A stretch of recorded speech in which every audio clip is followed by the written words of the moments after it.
Sponsored by Terry Lambert Hyundai. After a cloudy start to the work week, we've got sunshine returning to the forecast starting tomorrow. I'll have more details for you coming up.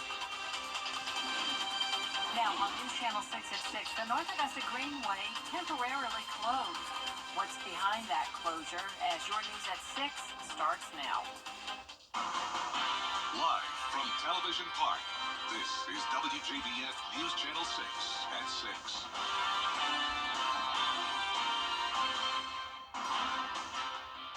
Good evening, everyone. I'm Jenny Montgomery. Thank you for joining us. And to our veterans, thank you for your service. Coverage you can count on begins with the North Augusta Greenway closed for a while. Aiken Bureau Chief Sean Cabbage-Stalk explains why. North Augusta's Parks and Rec announcing a closure here at the Greenway starting Monday at 7 a.m. for maintenance and cleanup. That closure will last until further notice. I come out here almost every single day, if not once or twice. In the morning and then at night after we've had dinner. Christine Beemeyer recently moved to North Augusta from Charleston.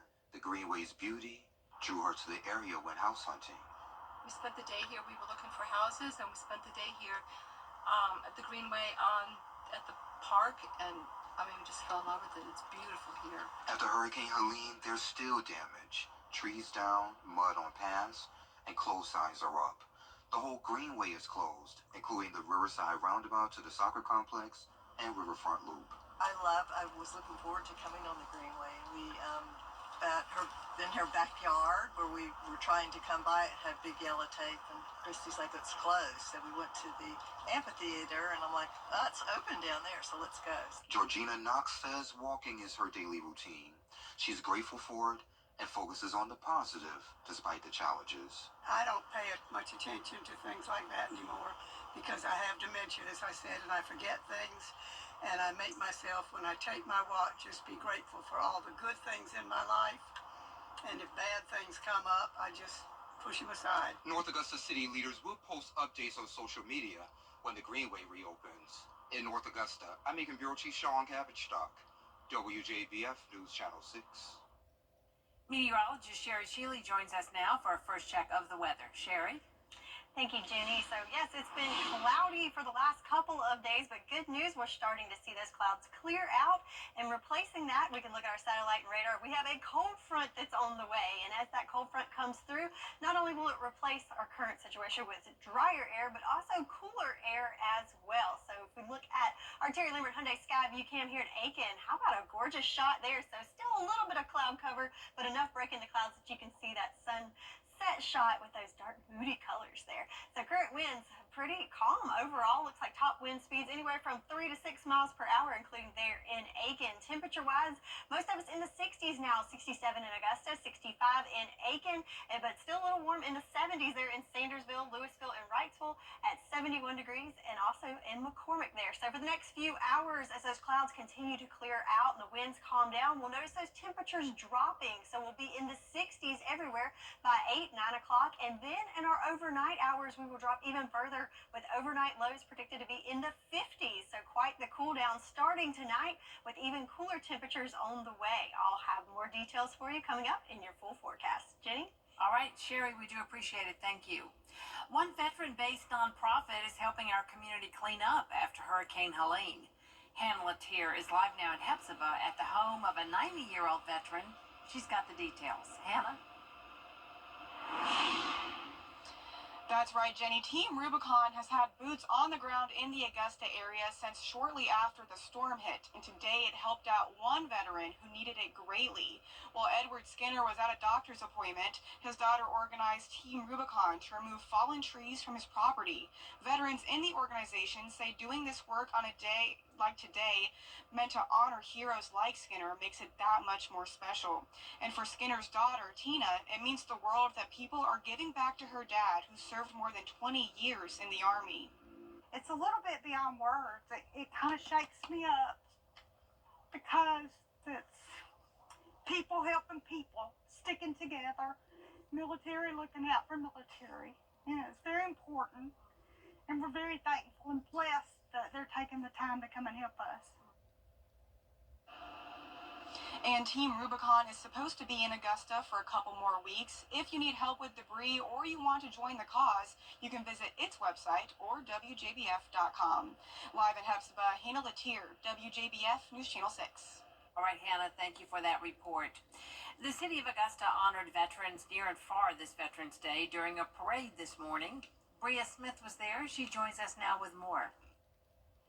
That's right, Jenny. It's a chance to recognize those who gave the ultimate sacrifice for our freedom and a way to say thank you to those near and far still with us. The parade started on Broad and 13th Street, hosted by the VA of Augusta and the local veteran community. Those who have served and are still serving say this parade means everything.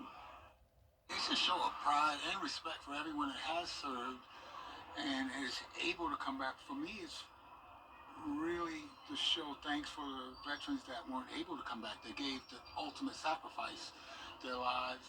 And for me, the families, a family of a armed forces person is serving too, serving here, taking care of things at home while their loved one is out serving abroad. Veterans across the area also being honored at local restaurants. We have a list of those offering special deals to veterans at WJBF.com. Jenny? In Orangeburg, last week's historic rainfall made for a tragic end in the case of a missing woman.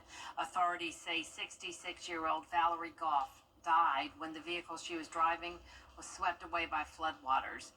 She was last seen Thursday before heading out to the store. Her vehicle was found near Glover and Andrew Dibble Streets on Saturday. In Charleston, the Edisto River is dealing with severe flooding, and the water is expected to rise more. Raymond Owens has the story. Well, we started on the 7th of November, starting to share some stuff on our social media accounts, just saying, hey, everybody be alert, we have this coming. You know, Orangeburg had some very devastating impacts. But those floodwaters are now briskly moving into Colleton County. I saw a couple of roads closed and residents using kayaks and other boats to get to and from home. One man told me he just bought his home 4 months ago and it actually came with a boat. Colleton County officials have already had 2 rescues. Yeah, the first incident came in just before 7 a.m. yesterday morning, and it was on the Whetstone side of the Edisto River, and they did not have the impacts with Debbie, you know, like they're having now. So, as a matter of fact, while we were there, one of the residents there had a marker for Debbie, and where it was yesterday morning was substantially higher than when Debbie was. So there we were able to get 3 residents out of that area, and I think it was 2 canines. And then late last night around 7 p.m., we had a nighttime call out, which again is not something we want to do, where they had 3 adults, a handful of dogs, and 6 puppies. The flooding crest is expected to reach about 15.5 feet. We're really trying to target the people that were affected by Debbie, that were displaced by Debbie. You know, a lot of these folks just got back in their homes, and now we're having to deal with this all over again. So we've reached out to some of them, you know, one-on-one and said, hey, we know you just got back in your house. It's time to leave again. It is very dangerous to stay. Colleton County has a shelter open at the Recreation Center on Recreation Drive in Walterboro. You can also bring your pets with you to that shelter. Officials say if you were impacted by Debbie, the time to leave is now. Don't wait until the nighttime to leave. Leave now when it's nice and daylight out. It's so much easier for the responders to get in and out. It's much safer for everybody involved. So again, the time to leave is now. The shelter's open. They're ready and they're waiting. Over the weekend, people from around the community came out to Browndon Wild for the annual Parkinson's Walk. The People of Parkinson's Walk was pushed back due to Helene, but that didn't stop people from coming out and supporting the event. The president of the CSRA Parkinson Support Group was happy so many people showed up to support the cause. It's a chance for people to get together and share with each other what's going on in their lives and celebrate the fact that we still have wonderful lives to live with Parkinson's. It's a very important thing for us because we want to encourage people with Parkinson's to get out into the public, get out into their lives, and keep their lives going. The Pop Walk is an annual event, and it will be back next year. Here at home, the CSRA Walk for Water raises awareness for the 2 billion people around the world without safe water. The annual event has helped install safe water treatment systems and distribute generators and water purification packets. It also serves as a fundraiser for water missions like the ones in Asheville and Charleston after Hurricane Helene.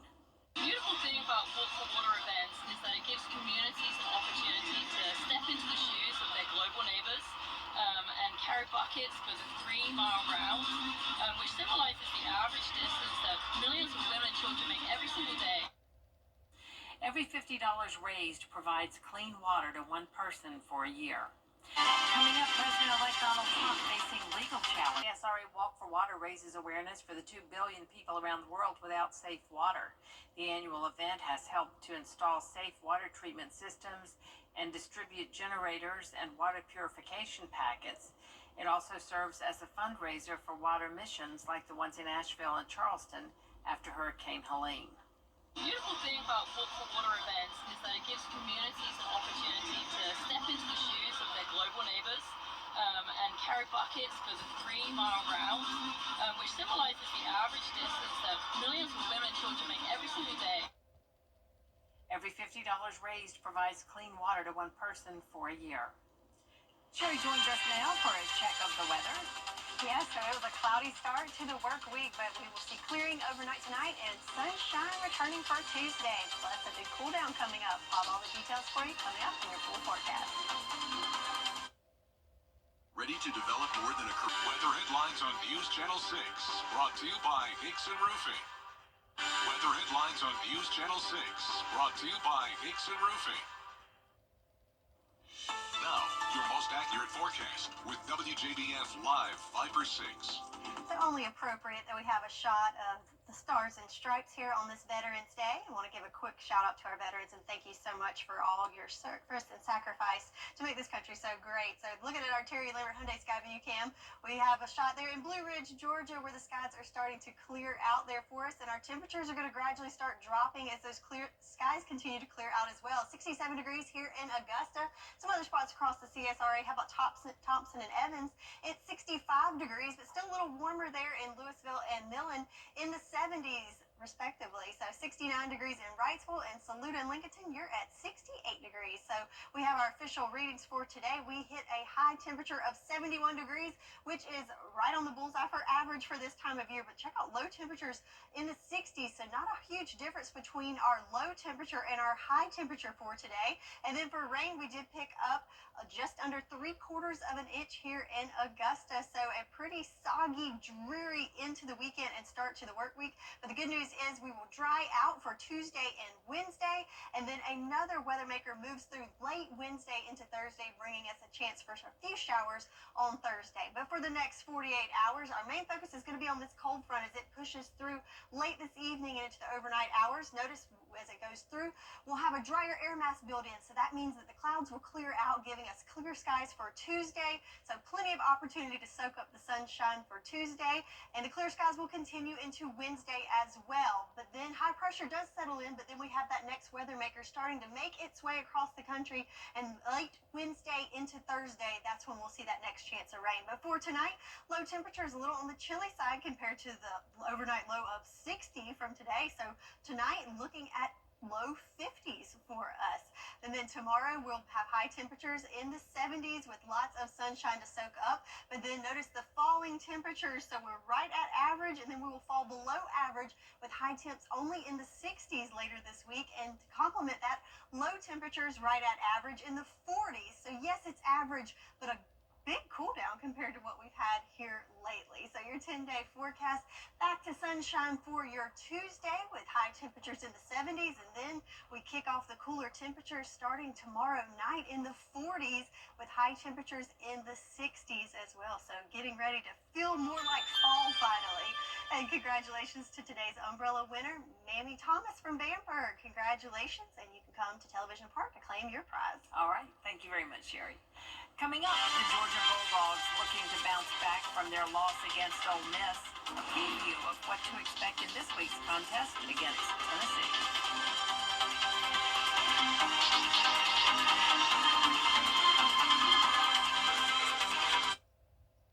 Next Plumbing, your personal plumber. Channel 6. Children First on WJBF News Channel 6 is sponsored by Bridgestone. Solutions for your journey.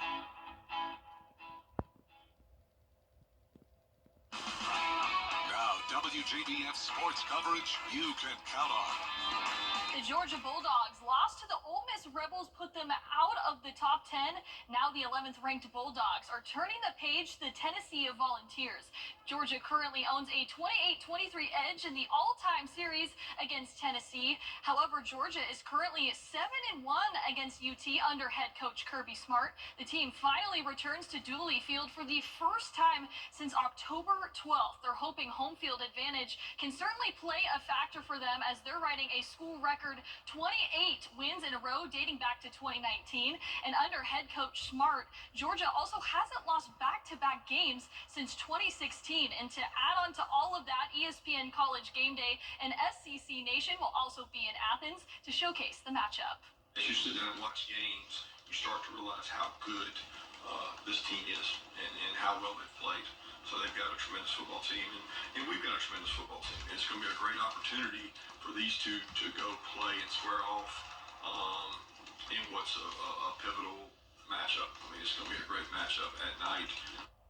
Kickoff set for 7:30 p.m. right here on News Channel 6. And the Georgia Tech Yellow Jackets coming off an upset win over 4th-ranked Miami. And as a result, quarterback Haynes King was named to the Davey O'Brien Awards weekly list. King accounted for 125 yards of their offense, ran 20 times for 93 yards and 2 touchdowns. Georgia Tech's win made the Yellow Jackets bowl eligible for their second consecutive season. The Yellow Jackets are looking to go 5-0 at Bobby Dodd Stadium. They close out the home slate on Thursday, November 21st. It'll be an ACC duel against NC State. That's set for 7:30 p.m. on ESPN.